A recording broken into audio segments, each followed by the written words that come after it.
प्राकृतिक सौंदर्य परिपूर्ण जहां उपभोग करने अनेक दूर दूरांतरु पर्यटक माने एठाकु छुट्टी आसंती। एठारे थिबा अनेक स्थान पर्यटन स्थलीर मान्यता पाई सारिथिबा बेले एमिति अनेक स्थान आज भी लुकायित अवस्था रही जार उन्नतीकरण उपरे किए केबे ध्यान दे नाहंती। एमिति एक स्थान कटक जिला नरसिंहपुर ब्लॉक ओलप ग्राम पंचायतर गुप्तमाणिक ग्राम रही जहा एक जलप्रपात जहा डाबरखोल जलप्रपात नाम नामित।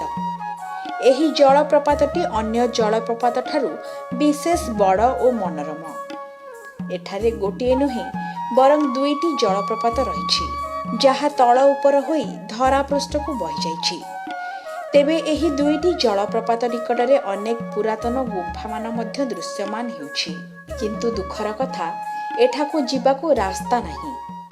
मु डाबरखोल कथा जानी गुप्तमाणिकर आम से गणनायक जी आम मिलिटारी रिटायर्ड होती एवं से माने आमर खटुआ जी सभापति अन्य माने मते कहते एवं से जगह सुंदर स्थान किंतु आग ओलबरे जो दियझर अच्छी ताकू टंका मंजूर कले भी ताकू टूरिज्म स्पॉट मु डिक्लेयर कली रास्ता भी पकेली से रास्ता रे एवं सर्वमोट 12 कोटी टंका खर्च होइछि एवं बाकी जो जगटी रे करबा कथा तांको जो माने जाउछन काने से झरणा भितर जे नष्ट करूछन प्राकृतिक परिवेश को तेणु ता बाहर हम लोक जीवे देखिए आनंद नेबे किंतु ता भितर भोजी भोजी ये सब बाहर सुविधा कले सेटा प्रोटेक्टेड रहइबो।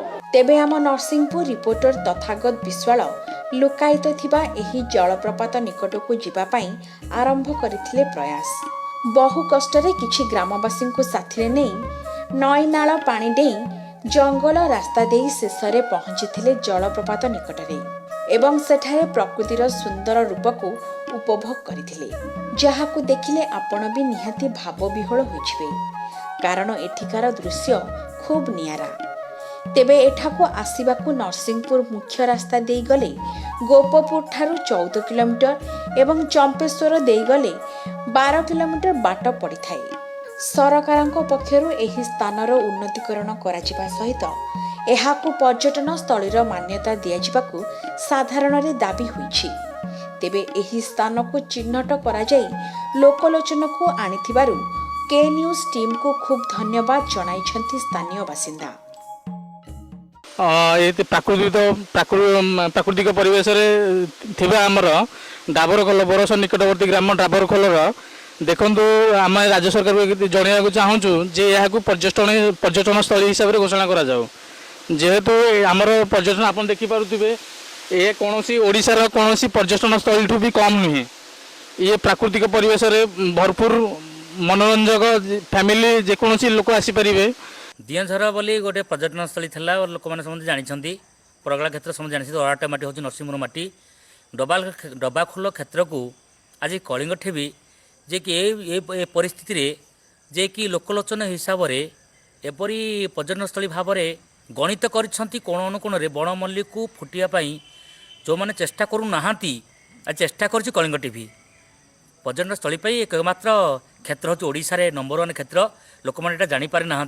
डाबरखोल गोटे बहुत सुंदर जगह ये आम बुलिया आसू किंतु लोकलोचन को आसी पारनी ओलो पंचायत नरसिंहपुर ब्लॉक रे जाऊँगी आउ बहुत लोग आसुँच बुलिया आम भी आसू किंतु किसी यार उन्नति हो पारनी।